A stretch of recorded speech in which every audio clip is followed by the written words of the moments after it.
இந்த கோவிலில் சிவபெருமானுடைய பெயர் வேதகிரீஸ்வரர், அம்பாளுடைய பெயர் சொக்கநாயகி. பிரகாரத்தில் எல்லா தெய்வங்களும் அருள் பாலிக்கிறாங்க. இங்குள்ள சிவபெருமான் வாழைப்பு குருத்து போல சுயம்புலிங்க திருமேனியாகவும் அம்பாள் சொக்கநாயகியாகவும் நமக்கு அருள் பாலிக்கிறாங்க.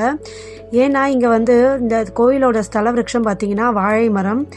அதனால தான் இதை கதலிவனம்ன்ற ஒரு பேரும் உண்டு. இந்த ஊருக்கு கழுகு குன்றம்ன்ற பேரும் உண்டு. 500 அடி உயரம் கொண்ட இந்த மலை மேலே ஒரு ராஜகோபுரம் அமைக்கப்பட்டு ஒரு பிரகாரத்தோட சிவபெருமான் வேதகிரீஸ்வராக நமக்கு அருள் பாலிக்கிறார். கழுகுகள் சாபம் நீங்கி முக்தி பெற்ற ஸ்தலம் திருக்கழுகுன்றம். பிரம்மபுத்திரர்களான சம்பு ஆதி என்னும் 2 கழுகுகளும், ஏன்னா அவங்க சாபம் பெற்றதால கழுகுகளாக மாறினாங்க, அவங்க 2 பேரும் இந்த மலையில் உச்சி பொழுதுல சிவபெருமானுடைய பிரசாதத்தை உண்டு அவர்கள் சாபம் நீங்க பெற்றதாக ஒரு வரலாறு உண்டு. எண்ணற்ற சிறப்புகள் கொண்டுள்ளது இந்த திருக்கழுகுன்றம் கோவில். ஏற்கனவே நம்ம